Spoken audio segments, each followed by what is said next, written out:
Vote একটা আমানত। বলেন ভোট কি? আমানত। এই ভোটের মতো আমানতের খেয়ানত করবেন না। যদি আপনার ভোটের কারণে যদি কোনো ব্যক্তি, অযোগ্য ব্যক্তি যদি ক্ষমতায় যায়, অযোগ্য ব্যক্তি যদি রিলিফের মাল চুরি করে, অযোগ্য ব্যক্তি যদি এতিমের হক নষ্ট করে, অযোগ্য ব্যক্তি যদি রাস্তার সম্পদ নষ্ট করে, অযোগ্য ব্যক্তি যদি রাষ্ট্রীয় সম্পদ নষ্ট করে, ওই ব্যক্তি যত গুনাহ করবে, ওই ভোট দেনেওয়ালা সেই গুনাহ অংশ পাবে কি পাবে না? আওয়াজ করে বলেন ঠিক না বেঠি? পাবে কি পাবে না? পাবে। ভোট সাক্ষী দেওয়া। বলেন ভোট কি ভাই? কথা বলেন না ভাই, এদিকে তাকান। ভোট অর্থ কি? ভোট কি দেওয়া? সাক্ষী দেওয়া। বলেন মিথ্যা সাক্ষী দেওয়া কোনো মুসলমানদের জন্য জায়েজ আছে? কথা বলেন, মুসলমানদের জন্য জায়েজ আছে? জায়েজ নাই। আজকে অহরহ আমাদের দেশে বিভিন্ন জায়গাতে এবং হাইকোর্টে, আদালতে বলেন মিথ্যা সাক্ষী মানুষ দেয় কি দেয় না? কথা বলেন, দেয় কি দেয় না? এই মিথ্যা সাক্ষী, টাকার বিনিময়ে মানুষ মিথ্যা সাক্ষী দেয়, আর এই টাকা দিয়ে নিজের সংসারকে চালায়। এরকম মানুষ, এরকম খাচ্ছতের লোক আমাদের সমাজের মধ্যে বসবাস করে কি করে না? একটা কথা, আবার কথা চলে আসছে, একটা কথা বলে দিই। বলেন দেখি, আমি বলি আমার স্ত্রী আছে, আমার বিবি আছে, আমার মা আছে, আমার বোন আছে, আমার বাবা আছে, আমার ফ্যামিলির সদস্য অনেকেই আছে। তাদের খোঁজ খবর নেওয়া, তাদের দায়িত্ব আদায় করা, বলেন দেখি সন্তান হিসাবে আমার উপর আছে না নেই? আছে না নেই? আছে। এই দায়িত্ব আদায় করা আমার জিম্মাদারি।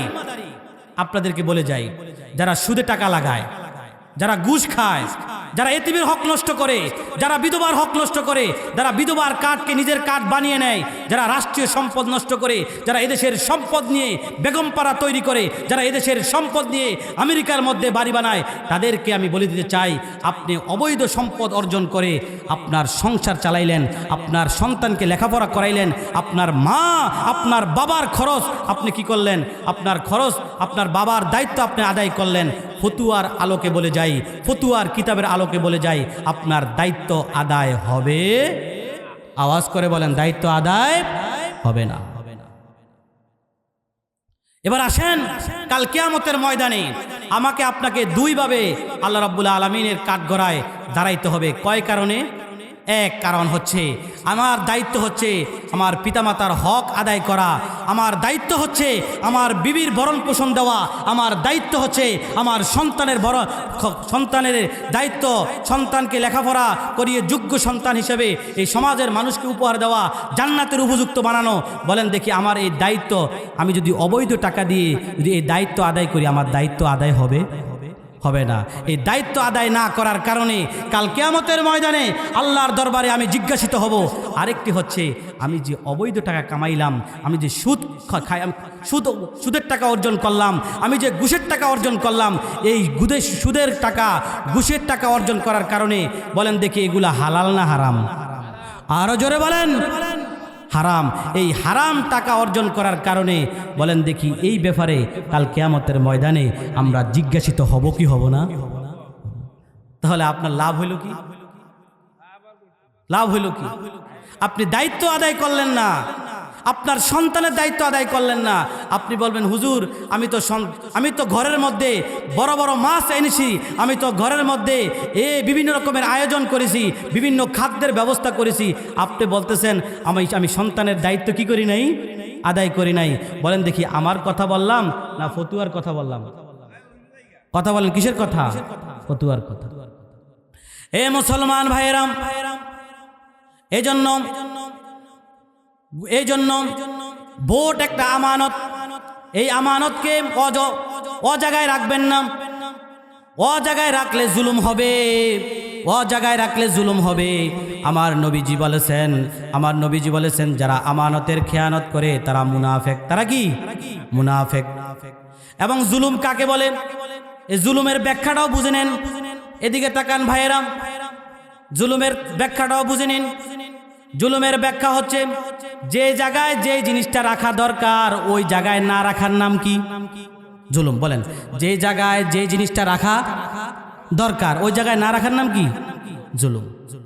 আমরা মনে করি কি জানেন, কেউ যদি অন্যের পকেট থেকে টাকা মেরে ফেলে, এটা কি জুলুম। আবার কেউ যদি কারো জায়গা কি করে, এক হাত দুই হাত কি করে ফেলে, দখল করে, এটা কি জুলুম। আমরা জুলুমের সংখ্যাটাকে কি করে ফেলেছি, সংকীর্ণ করে ফেলেছি। না মুসলমান ভাইরা, আমি মসজিদের ইমাম সাহেব, আমি যদি যেভাবে দায়িত্ব আদায় করা দরকার আমি যদি সেভাবে দায়িত্ব আদায় না করি, আমি মাদ্রাসা পড়াই, মাদ্রাসার যেভাবে দায়িত্ব আদায় করা দরকার আমি দায়িত্ব আদায় না করি, বলেন দেখি আমি এই সুন্দর লেবাস পরেও আমি জুলুম করলাম কি করলাম না? মসজিদে গেলাম অসময়ে, সময় নাই গমায় নাই, আমাদের শেষে বলে বাবু এখন কি টিকিট, এর বলে কি বলে না, এরকম সময় নাই, সেখানে কি করতেছে, সময় নাই, নির্ধারিত সময় না গিয়ে আপনি গিয়ে সেখানে ঘুমিয়ে পড়লেন, আপনি মসজিদের ওয়াকফের মাল কি করলেন, নষ্ট করলেন, বলেন এটা জুলুম কি না ইনসাফ? জুলুম। এগুলা করা যাবে না। আল্লাহ পাক আপনাদের সকলকে বুঝার তৌফিক দান।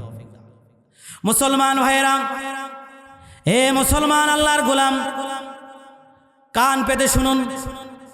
রুহে জগতের কথা স্মরণ করিয়ে দেওয়ার জন্য, রুহে জগতের কথা স্মরণ করিয়ে দেওয়ার জন্য আল্লাহ রব্বুল আলামিন নবীদেরকে দুনিয়াতে পাঠাইছেন। কোথায়? নবীদেরকে। এই নবীদের উপরে আল্লাহ রব্বুল আলামিন বিভিন্ন সময় নবীদের দ্বারা অলৌকিক ঘটনা এই দুনিয়ার মধ্যে ঘটাইছেন। সমস্ত নবীদের সর্দার, যেই নবীর পরে আর কোনো নবী আসবে না এই জগতে, আওয়াজ করে বলেন সেই নবীর নাম কি? সবাই বলেন হযরত মুহাম্মদ।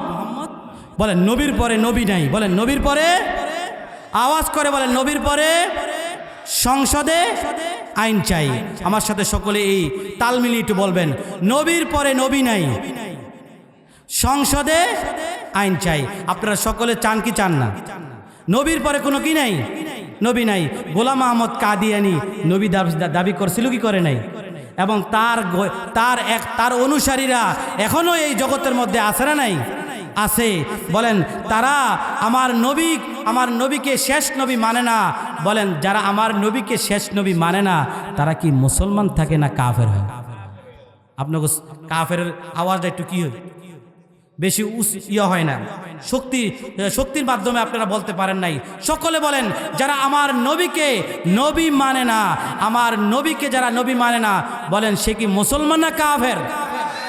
আরো জোরে বলেন কাফের। এই কাফেরদেরকে আমরা অমুসলিম হিসাবে, সংখ্যালঘু হিসাবে এই জগতের মধ্যে যাতে তারা এই বাংলাদেশের মধ্যে যাতে বসবাস করতে করে, এই জন্য আমরা সংসদের মধ্যে কি চাই? সংসদে আইন চাই, যাতে করে নবীর পরে কোনো কি নাই, নবী নাই। মুসলমান ভাইয়েরা আপনারা বলবেন যে কাদিয়ানিরা আমাদের বাংলাদেশে থাকলে কোনো হুজুরদের সমস্যা কোথায়? মুসলমানদের সমস্যা কি? কোনো সমস্যা নাই। এই দেশের মধ্যে হিন্দুরা থাকতে পারে, বৌদ্ধ থাকতে পারে, খ্রিস্টান থাকতে পারে, বিভিন্ন রকমের সংখ্যালঘু থাকতে পারে, তারাও থাকবে, কিন্তু মুসলমানদের মসজিদ, মুসলমানদের ধর্মীয় নাম তারা ব্যবহার করে থাকতে পারবে না। এটাই আমাদের কথা, ঠিক না? ঠিক। মুসলমানদের ইবাদতখানার নাম কি? মসজিদ। তারা মসজিদ বানাইতে পারবে না, তারা অন্য কিছু বানাইতে পারে, যদি বানাইতে তারা চায় বানাইতে পারবে, কিন্তু মসজিদের নাম ব্যবহার করতে পারবে না। এটার জন্য আমাদের আন্দোলন। না হলে এই বাংলাদেশের মধ্যে হিন্দু বসবাস করে কি করে না? খ্রিস্টান বসবাস করে কি করে না? তাহলে কাদিয়ানিরা বসবাস করলে সমস্যা কোথায়? সমস্যা হইলে এক জায়গায়, তারা এই দেশের মধ্যে এখনো মুসলমান হিসাবে, এই বাংলাদেশের মধ্যে মুসলমান হিসেবে তারা এখনো বসবাস করতেছে। আমরা সরকারের কাছে জোর দাবি জানাই, এদেরকে কাফের ঘোষণা করে, এরা আমার নবীকে শেষ নবী মানে না, তারা কাফের। হিন্দুরা যেভাবে এই জগতের মধ্যে বসবাস করে, এই বাংলাদেশে বসবাস করে, তারাও যাতে করে ওই হিন্দুদের মতো এবং সংখ্যালঘুদের মতো বসবাস করে।